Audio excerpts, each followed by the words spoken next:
May mga ilang bagay na ibinahagi si Filipina tennis star Alex Ayala patungkol sa naging maagang pagtatapos ng kanyang kampanya sa women's singles event ng 2026 French Open. Para sa detalye, narito ang report ni Paulo Salamati. Tila isang malaking pagsubok pa rin para kay Filipina tennis sensation Alex Ayala ang pag-apak sa red clay ng Roland Garros of French Open sa pagtatapos ng kanyang kampanya sa women's singles event matapos matalo sa first round kay world number 17 Iva Jovic. Dahil dito, di napigilang mapaisip ng 21-year-old Pinay netter patungkol sa kanyang karera sapagkat ito na kasi ang pangalawang sunod na taon na mabigo sa first round ng pamosong Grand Slam tournament.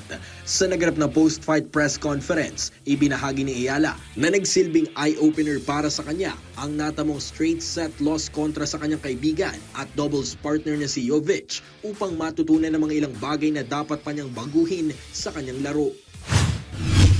I think it was a good match, of course. Pretty good level. I think there are a lot of takeaways that I can get from this match, and yeah, good experience. And I think it sends a message to keep on working and keep on building. Yeah. Pero sa kabila nito, binigyang din ni Ayala ang kahalagahan ng pagkakaroon ng matibay na mindset sa tuwing nakakaranas ng pagkabigo sa mga ganito kataas na kompetisyon. I think it's all in perspective, so it's been a long time since I moved to Spain, or since that period of time that I was talking about in the podcast.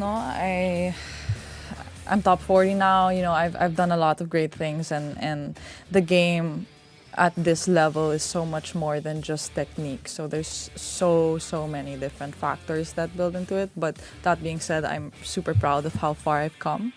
And yeah, I'm confident in myself. I'm confident in how I play even through losses like this, and I think that's very important. So it's very difficult to achieve every single week. So I take that in my stride. Yeah. Pagkatapos ng kanyang kampanya sa French Open, agad na ililipat ni Ayala ang kanyang focus sa kanyang grass court season, kung saan una sa kanyang listahan ang Birmingham Open na nakatakdang ganapin sa pagbubukas ng buwan ng Hunyo. Paulo Salamatin para sa Atletang Pilipino, para sa Bagong Pilipinas.